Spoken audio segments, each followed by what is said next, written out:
I'm very pleased to be joined by Nita Wiggins. She's a lecturer at the Sorbonne and the author of Civil Rights Baby. Now, hello to you, Nita. Thanks very much for coming in. You're also the author of this pamphlet just out here in Paris about Josephine Baker. Now, tell us a little bit about what you learned while you were researching for this pamphlet and what you learned about her legacy here in France today. There's obviously, she was an extraordinary woman, wasn't she? As I was researching Josephine Baker, I found out that she is so relevant. There are so many areas of her life that we have to scratch at today and make them better. And one of those areas is who controls the power in Western societies. For example, when she came from the United States to Paris, and when she danced in La Revue Nègre, and when she wore the banana skirt in the next big performance, she was not thrilled about wanting to wear that banana suit. She actually did not want to, but she accepted the situation she was in, and she made it a strength. She segued that performance in 1925 to becoming the highest paid performer in Europe in 1926. And that is why she is relevant, because she began to control her narrative. Once she was inserted into the opportunity, she made the most of it. And we are talking about her 46 years after her death, because she is relevant.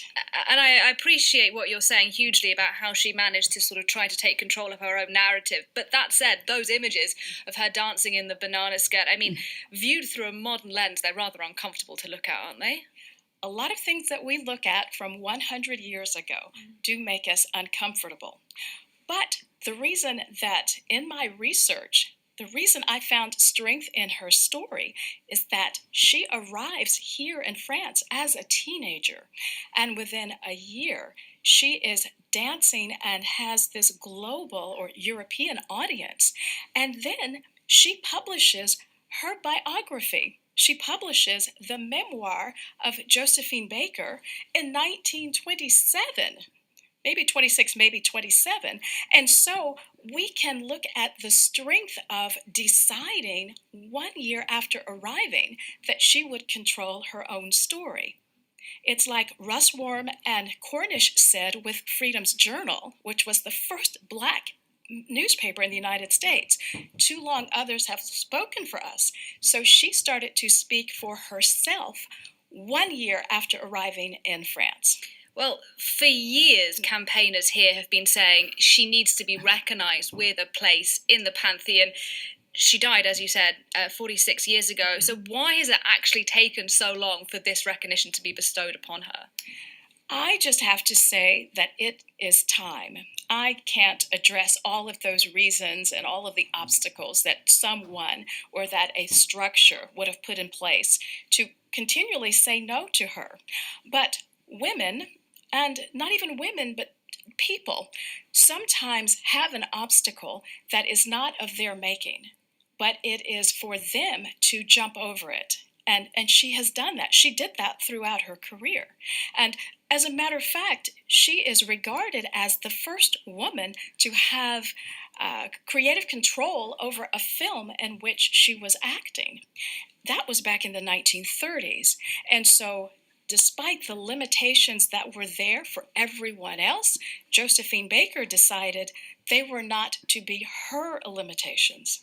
Just finally, and briefly if you can, I mean, she's remembered, of course, as a performer, a singer, a dancer, a resistance fighter, but also a civil rights campaigner. How important do you think that still is today, when clearly here and across the pond, civil rights is still a massive issue? That is such a huge area. Let me say it this way. Because Josephine Baker is going to be included in the Pantheon, people, historians, the public, just general people in the public are looking back at her life, which can show us that East St. Louis, there was a huge race riot, and the people who were trying to save their lives moved into St. Louis, where Josephine Baker was living.